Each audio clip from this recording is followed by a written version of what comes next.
अस्सलाम वालेकुम दोस्तों, मेरा नाम है लियो मिर्सल हमेशा की तरह मौजूद है दावत और आप देख रहे हैं इस वक्त क्रिकेट लवर एडी शो को। इसको देखना बनता है दोस्तों, आप लोग से बात करने जा रहे हैं, बात करेंगे आज आपसे टॉप ग्रीड न्यूज का सेगमेंट है, आप लोग से शेयर करेंगे। नंबर 1 पे आप लोग से बात करने जा रहे हैं, जो हमारे पास अपडेट आ रही है वो अपडेट आ रही है जी पाकिस्तान टीम के हवाले से। पाकिस्तान टीम जो है वो जा रही है भाईजान PM11 के साथ मैच खेलने। कहां जा रही है वो आपको बताएंगे। बात करेंगे इमाद वसीम ने फाइनली अपनी रिटायरमेंट के ऊपर खुद बात की है और अपने कमबैक को लेकर भी बात की है कि क्या रिटायरमेंट वापस हो सकती है या नहीं, इसके ऊपर बात करेंगे। बात करेंगे जी इसके बाद नसीम शाह के हवाले से। फाइनली उनकी ट्रेड भी सामने आ चुकी है, कहां वो जा रहे हैं वो आपको बताएंगे। बात करेंगे आमिर और नवाज को लेकर, उनके हवाले से क्या अपडेट आ रही है PSL पे वो भी आपको बताएंगे। और बात करेंगे मिचेल मार्श को लेकर, जो बड़ा एक्साइटेड है पाकिस्तान की टेस्ट मैच सीरीज के लिए और उनका क्या कहना है जहां पर ये मैच खेला जाना है, खतरनाक पिचेस बनाई जा रही हैं। बिल्कुल, इस पर भी बात करेंगे। तो अगर आपने हमारे चैनल पर पहली बार आए, चैनल को अभी सब्सक्राइब करें, साथ में बेल आइकन ना भूलिएगा। तो बात का आगाज करते हैं नंबर 1 खबर के साथ, जो हमारे पास आ रही है। दाऊद साहब, इस वक्त जो नंबर 1 खबर आ रही है हमारे पास वही है, यही आ रही है कि पाकिस्तान टीम जो है PM11 से मैच खेलने जा रही है। देखिए, पाकिस्तान टीम सिडनी में पहुंची थी और उसके बाद अब कैनबरा में पहुंच चुकी है। 2 दिन के बाद पाकिस्तान टीम के ट्रेनिंग सेशंस जो है वो कैनबरा में स्टार्ट हो जाएंगे।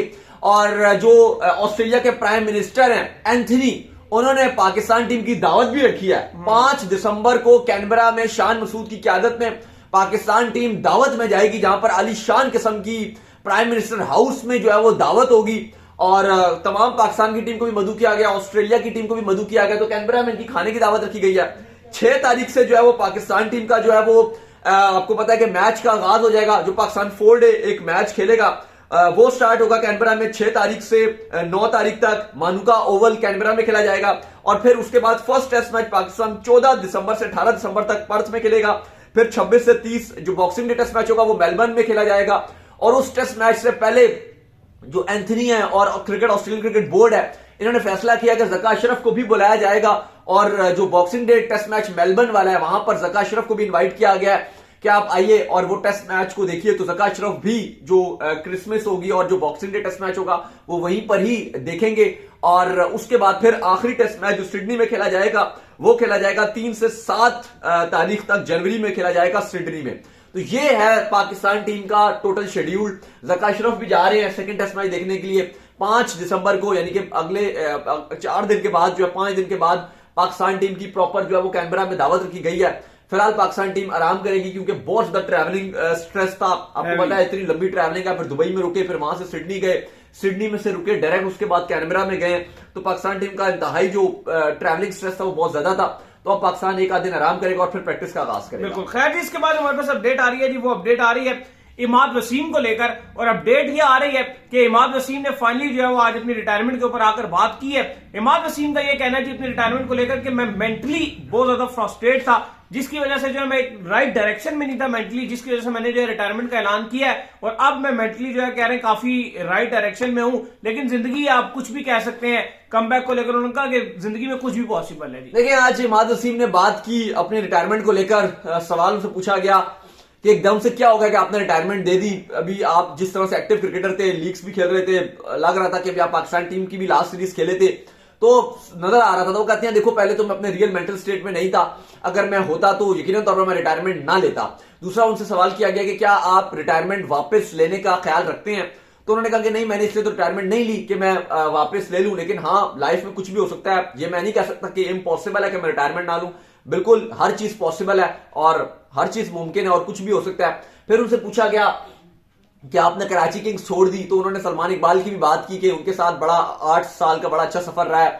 साथ साथ उन्होंने कहा कि देखो, ये ट्रेड का हिस्सा है और जब आपने एक टीम को छोड़ के दूसरी में जाते हो तो ये ट्रेड का हिस्सा होता है। फ्रेंचाइज आपसे यस और नो में पूछती है, आप या तो यस कर सकते हो या फिर आप नो करते हो। तो और मेरे पास अपॉर्चुनिटी है, मैं इस्लामाबाद यूनाइटेड में जाऊंगा, होम टीम भी है और मैं एक्साइटेड हूं। कराची का बहुत शुक्रिया अदा करता हूं कि उन्होंने मुझे अच्छी तरीके से सपोर्ट किया, प्यार दिया कराची किंग्स ने। तो बहरहाल खैर उनका ये इंटरव्यू था अली साहब। लेकिन बात वही है कि ठीक है, और मेन उन्होंने एक बात ये भी किया कि मैंने अपने लिए मेंटल हेल्थ के लिए मैंने किया, क्योंकि इस बगैर रिटायरमेंट के मुझे बहुत ज्यादा स्ट्रेस हो रहा था या बहुत ज्यादा मेरे लिए असल में जब आप अवेलेबिलिटी होती हो ना कहीं ना कहीं देखो एक बात तो है, इस वर्ल्ड कप में हमें भी पता है और आपको भी पता है कि इमाद वसीम वर्ल्ड कप 2023 खेलना डिजर्व करता था, जिस तरह की कंडीशन थी।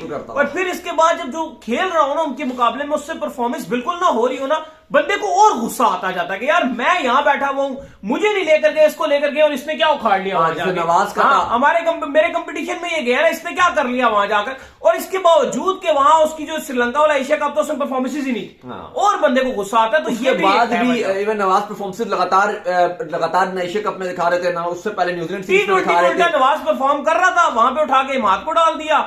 ओडीआई जो कि मुझे लगता है कि कहीं ना कहीं इमाद का फॉर्मेट था, उससे उसको दूर कर। और देखो इंडिया के अंदर भी था ना ये वर्ल्ड कप, स्पिन कंडीशन में था और आपके स्पिनर बुरी तरीके से फ्लॉप हुए। दुनिया भर के स्पिनर अच्छे कर रहे हैं, जैम्पा देख लो आपके बेहतरीन स्पिनर, कुलदीप को देख लो किस तरह की स्पिनर, महाराज को देख लो, शम्सी को जो उन्होंने मैच खेला उनकी आप बॉलिंग देख लो, खाली हमारे स्पिनर नहीं चल रहे थे। और इंडिया जैसे वर्ल्ड कप में जहां पर आप कह लो अच्छी स्पिनर को हेल्प मिलता है, वहां पे आपने इमाद को रखा नहीं था। तो इमाद ने कहीं ना कहीं रिटायरमेंट दे के अपने आप को तसल्ली दी है, लेकिन मैं स्टिल लेकिन उन्होंने टाइम पर दिया, उन्होंने अपने पैर पे कुल्हाड़ा मारा। नहीं अगर देनी थी ना आपको, फैंस स्क्वाड अनाउंस हुआ था ना उस वक्त आप दे देते, फैंस आपको सपोर्ट, जैसे वहाब नहीं दी। फैंस देखो आप, मुझे लगता है कि इमाद का इस टाइम हाईली फैन सपोर्ट रहा है। जो वर्ल्ड कप चल रहा था लोग टोटल ट्रेंड चलाते रहे हैं, हमने ट्रेंड चलाए हैं कि इमाद को टीम में होना चाहिए, लेकिन जो उन्होंने रिटायरमेंट दे दी ना, देखो T20 सिर्फ उनको खेलना था, वहां से उन्होंने फैंस को नाराज किया। जो हकीकत बात है ना, देखो फैन से बढ़कर कुछ भी नहीं होता, to be very honest. Board छोड़ ये सब एक ना एक टाइम पर आपके घुटनों में नीचे आता है आपके, या आपको मानना पड़ेगा, चाहे बोर्ड हो गया, कप्तान हो गया, कोई भी हो गया। अगर आपके पास फैंस का सपोर्ट है ना, अगर आपके पास फैंस हैं, वो आपको ऊपर प्रेशर बनाते हैं, क्योंकि जब फैंस का प्रेशर होता है ऑटोमेटिक मीडिया का प्रेशर बनता है, क्योंकि फिर मीडिया ही वही बात करना शुरू हो जाता है। और फिर चाहे बोर्ड हो, चाहे कप्तान हो, चाहे कोच हो, चाहे मैनेजमेंट हो, जितनी मर्जी ताकतवर हो, जितनी मर्जी पावरफुल हो, उसको घुटने टेकने पड़ते हैं। और इमाद के साथ फैंस का साथ था, लेकिन जो रिटायरमेंट दिया है, इससे मैंने एक चीज नोट किया कि जो फैंस थे ना, उन्होंने मुंह मोड़ा और वो बहुत नाराज हुए। बिल्कुल।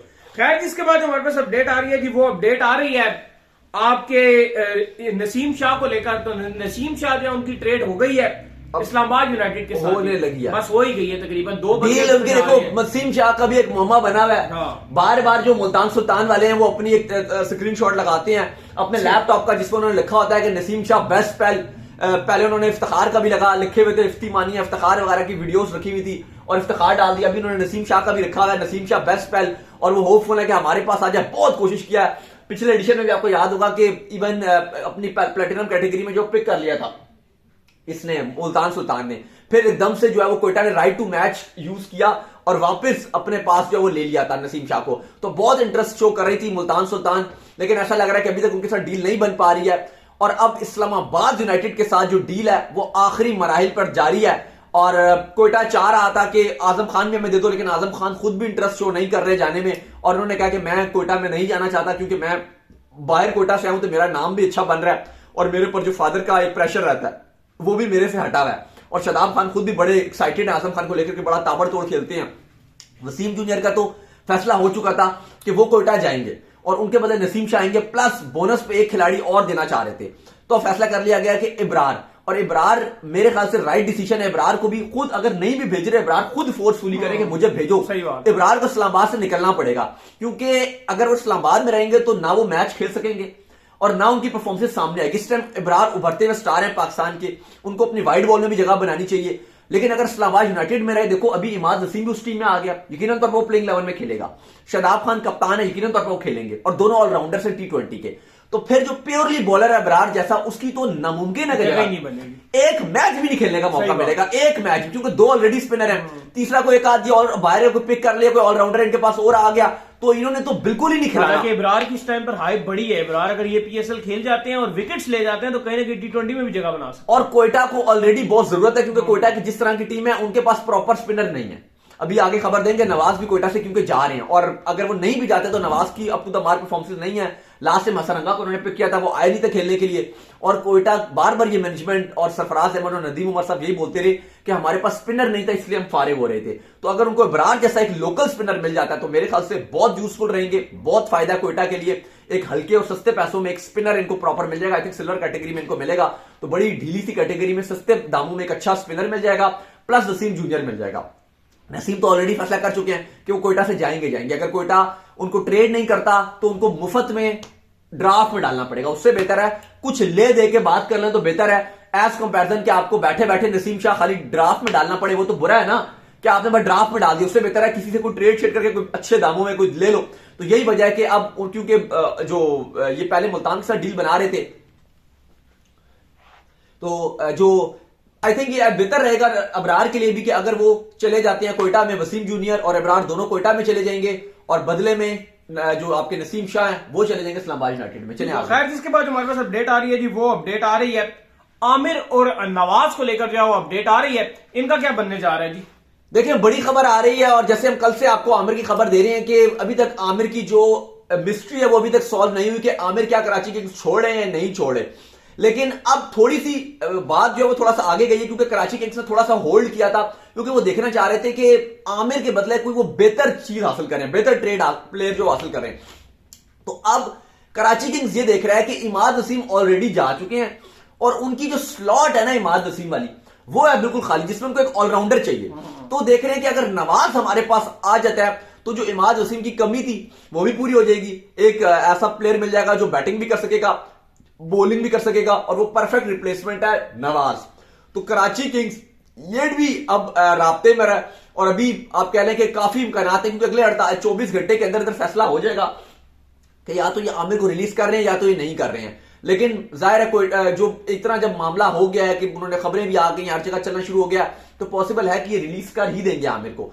और यू नेवर नो, खैर आखिरी टाइम पर क्या बताइए ना भी करें। लेकिन अभी तक जो लेटेस्ट अपडेट है वो ये है कि कराची किंग्स और कोयटा ग्लैडिएटर्स एक बार फिर से राब्ते में आ गए हैं। कोयटा ग्लैडिएटर्स उनको जो नवाज जो है वो देने को तैयार हो गया। नसीम शाह क्योंकि वो इस्लामाबाद के साथ ट्रेड कर रहे हैं, तो फैसला कर लिया है कि कराची किंग्स के साथ वो आमिर को हासिल करेंगे, कोयटा आमिर को ले लेगा और बदले में वो उनको नवाज को दे देगा।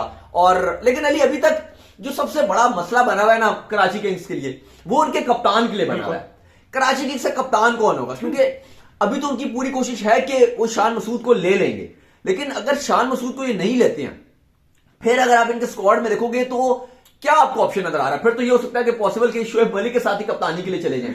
हो भी सकता है, यू नेवर नो कि फिर ये शोएब मलिक के साथ जाएं, या फिर ये अगर शान मसूद को ट्राई करेंगे कि वो आ जाए तो आ जाए। अदरवाइज मुझे लगता है कि फिर अगर इनको शान मसूद भी ना मिला तो एक बार ये फिर जो पहला एडिशन था उसमें भी मलिक इनके कप्तान थे।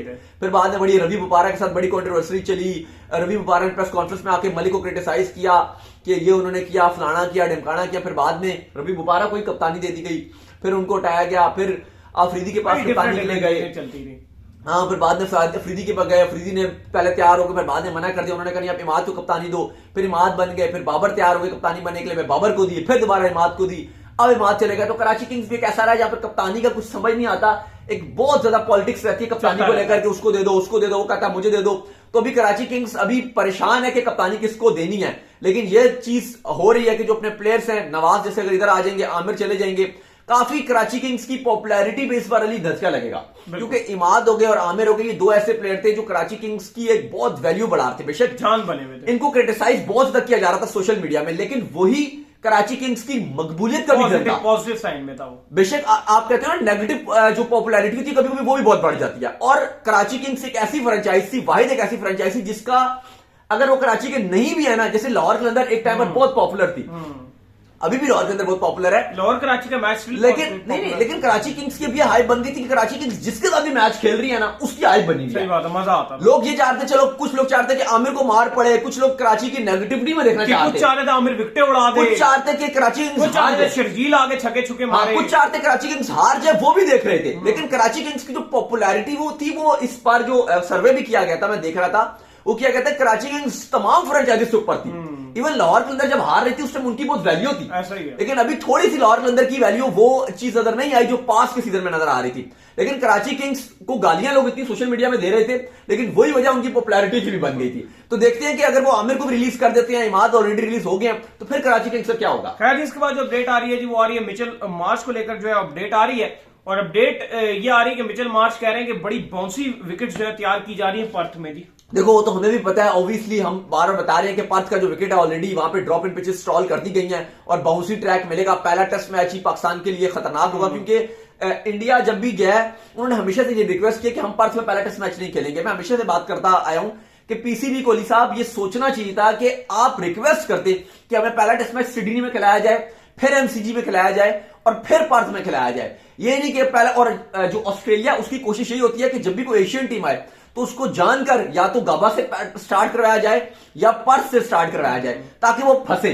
और यही उन्होंने किया कि पहले टेस्ट मैच में जब वो आपका मोरल डाउन कर देंगे तो फिर आप ऑलरेडी डाउन हो जाते हो, क्योंकि सिडनी में थोड़ी सी कंडीशन बेहतर रहती है, एशियन टीम्स कंफर्ट रहती हैं, स्पिन भी वहां पे होता है, थोड़ी कंडीशन भी ड्राई होती है। अगर आपके पास अच्छे स्पिनर हैं तो बॉल को स्पिन भी करते हैं और फास्ट बॉलर का बॉल भी उतना बाउंस नहीं करता है। लेकिन पर्थ का जिस तरह का विकेट है, लग ये भी रहा कि ऑस्ट्रेलियंस पहले से माइंड गेम कर रहे हैं और मिचेल मार्श के बयान आना शुरू हो गए कि बहुत बाउंसी पिच है कि पाकिस्तानी बल्लेबाज जो पहले से ही खौफ का शिकार रहे हैं। लेकिन आई होप कि अगर पाकिस्तान एग्रेसिव अप्रोच के साथ जाएगा, स्पेशली जैसे शान मसूद रोकेगा, शुल मारने से घबराते नहीं है। बाबर आजम अगर अच्छे अपने पीक पे रहते हैं तो उम्मीद करते हैं कि अच्छा रहेगा। आज नथन लियोन ने आके बाबर आजम की बड़ी तारीफ की, उन्होंने कहा कि बाबर आजम एक खतरनाक प्लेयर साबित हो सकते हैं ऑस्ट्रेलिया के दौरे में। बिल्कुल, तो उम्मीद करते हैं आज का हमारा शो आपको आएगा। वीडियो को लाइक कीजिए, हमारे चैनल को सब्सक्राइब कीजिए, साथ ही बेल आइकन को बजाइए और एक और काम कर लीजिए इंस्टाग्राम पर जाइए, इंस्टाग्राम में मुझे फॉलो कर लीजिए, वहां पे मैं मौजूद हूं दाऊद अखर क्रिकेट के नाम से। अगर आपको सवाल हो तो भेजिएगा और उनको भी फॉलो कीजिए। मैं ऑफिशियल के नाम से लिंक डिस्क्रिप्शन में मौजूद है, जाइए फॉलो कीजिए। अल्लाह हाफिज़, ख्याल रखिएगा।